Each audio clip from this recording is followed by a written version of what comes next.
my friend Donna Malone, who is at Susan Hawthorne's speech. But first I'll tell you a little bit about Donna Malone. Donna Malone is a grandmother of 9 and an elder in progress. Donna seeks to use performance and creativity to support and align with lucid lesbians, courageous crones, and forthright feminists, whose goal it is to overthrow the hell on earth that is patriarchy. As she fiercely believes women's, girls' and lesbians' dignity, safety, rights and power are our birthrights. She is constantly asking herself, what has got to happen before women and all other sentient beings can live as we were born to, free of fear from men? She is a proud lesbian and has nothing to defend. Her artwork can be seen on Insta at _Donna Malone. Yay.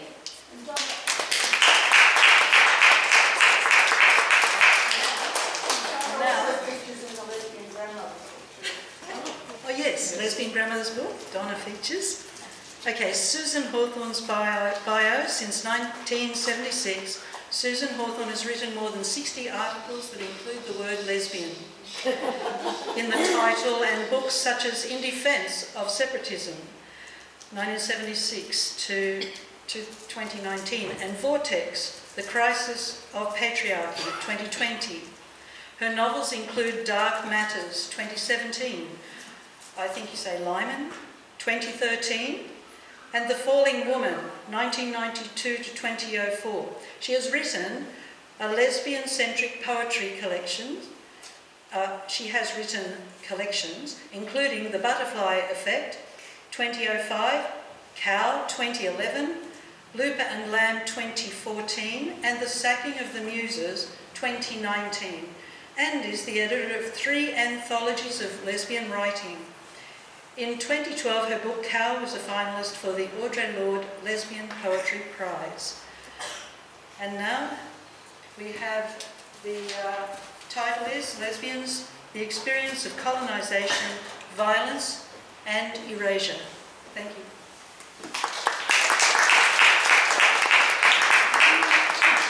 Thanks, Christine. This has been written in memory of Suzanne Bellamy, a good friend of Susan's. Susan writes, I respectfully acknowledge the wisdom of Aboriginal and Torres Strait Islander peoples and their custodianship of the lands and waterways. This paper was written on Jiru country, where Susan Hawthorne lives and works. Lesbians have been at the forefront of the trans incursion into women's and lesbian spaces. I first noticed this in the late 1970s, but it really picked up pace in the 1990s. In 1991, the National Lesbian Festival took place in Sydney. There were conference papers, and I gave one called What Do Lesbians Want? On the final night of the festival, a hugely successful concert filled the Opera House. Lesbian performers squeezed every bit of enjoyment out of us. For me, memorable performers were Robin Archer singing about her red dress, Judy Small and the Flower Duet from the opera Lakme by Deleuze, which was truly wonderful.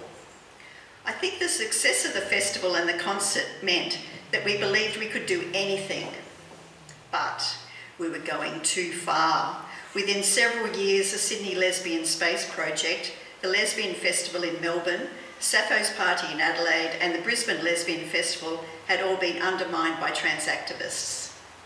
Sadly, some lesbians colluded with them.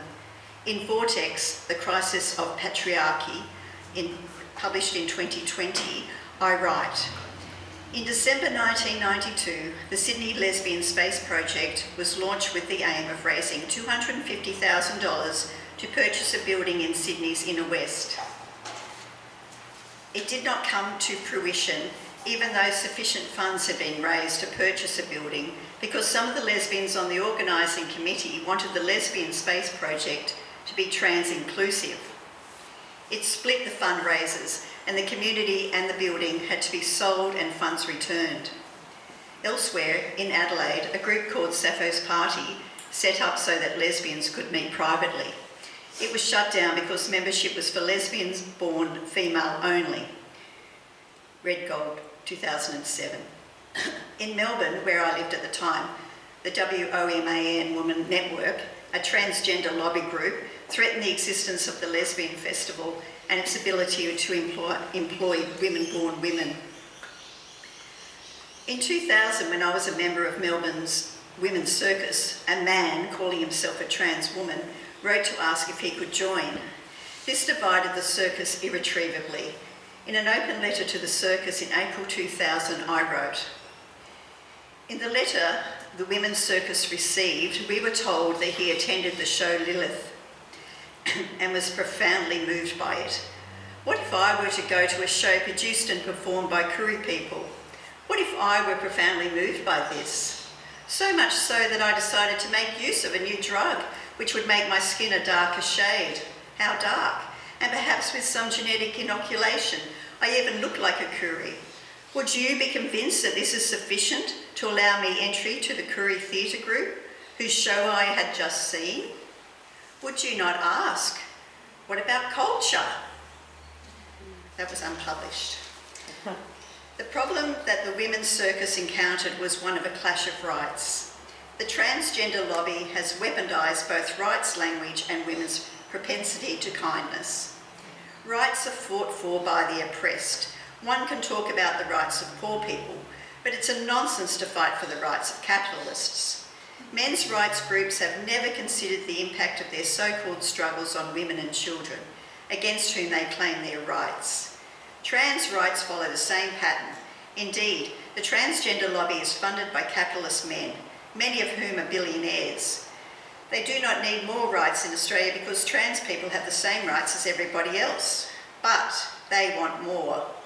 Women in general and lesbians in particular have been targeted by the transgenderists, and unfortunately many in the kindness brigade, made up of a lot of liberal feminists and Greens who consider themselves progressive, but have very little understanding of the structural analysis of power, have fallen for the nice-sounding agenda.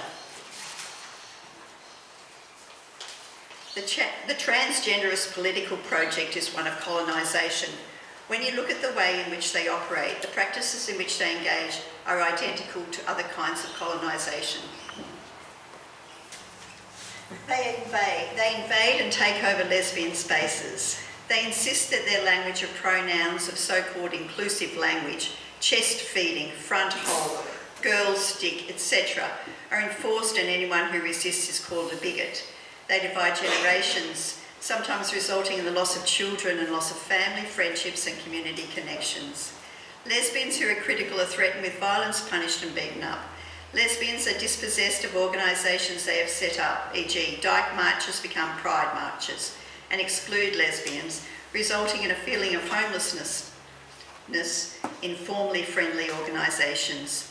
Criminalising lesbians and anyone who is trans-critical, e.g. the impending hate speech legislation in Queensland, could result in criminal charges, as it has on some occasions in the UK, breaking the spirit of the lesbian liberation movement. One of the repeated slogans used by the transgender lobby is that trans people are the most vulnerable group in the world. This is a successful logo, but does not stand up to scrutiny. Consider the following. In the United Kingdom, over the last decade, there have been 7 homicides of trans people, all biologically male. There have been 12 homicides perpetuated by trans people, all biologically male. By contrast, the femicide census in the UK for women killed by men shows that at least 100 women per year are killed.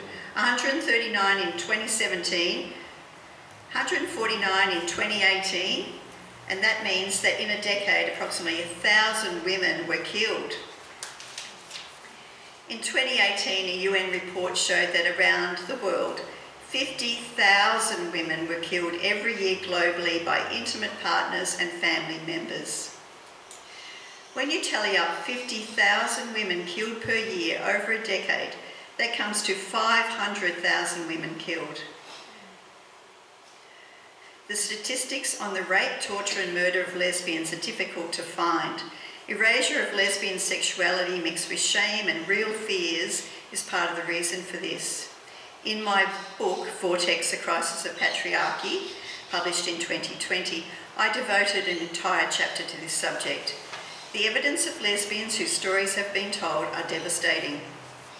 They include at least 500 instances of corrective rape in South Africa.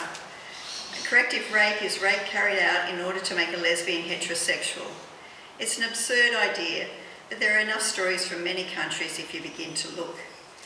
Lesbians are also subjected to torture, often when they are protesting political tyranny. Consuelo Ribeiro Fuentes was tortured under the Pinochet regime in the 1970s, and her 2001 first-person account of this is shocking. Lesbians who are subjected to violence, raped or tortured make up a significant proportion of lesbians who flee their countries and are refugees. Some, however, do not make it and are murdered and unable to tell their story. Since the 1980s onwards, within academia, postmodern and later queer theory have come to have a major impact on left politics. Here is a postmodern statement. You can't speak for me. If we cannot connect with one another collectively and come to understand our political oppressions, the similarities and differences, how can we make a political protest? Imagine the 200,000 strong moratorium in Melbourne in 1970, protesting the Vietnam War with only Vietnamese people participating. No one would have noticed and no one would have changed anything. Protests like this led to Australia withdrawing from Vietnam in 1972. If we can't organise together, what is the point of this conference if hardly any heterosexual women attend? What is the point of anti-racist protests if white people consider they have no role to play, such as supporting actions including writing letters to editors, writing submissions to governments, providing funding, providing free spaces for events and more, and reflecting on their own actions and beliefs, including coming to understand how structural power operates. A few weeks ago, Anna McCormack posted on her Facebook page a quote from Aboriginal elder, philosopher, activist and artist Lilla Watson, in which Lilla says, "If you come to help me, you're wasting your time. But if you come because your liberation is bound up with mine, then let's work together." The result, especially of queer postmodernism, has been the opening up of identitarianism, e.g., transgenders taking over LGBT organisations, heterosexuals claiming to be queer, which is especially rampant among men who claim to be lesbians with penises.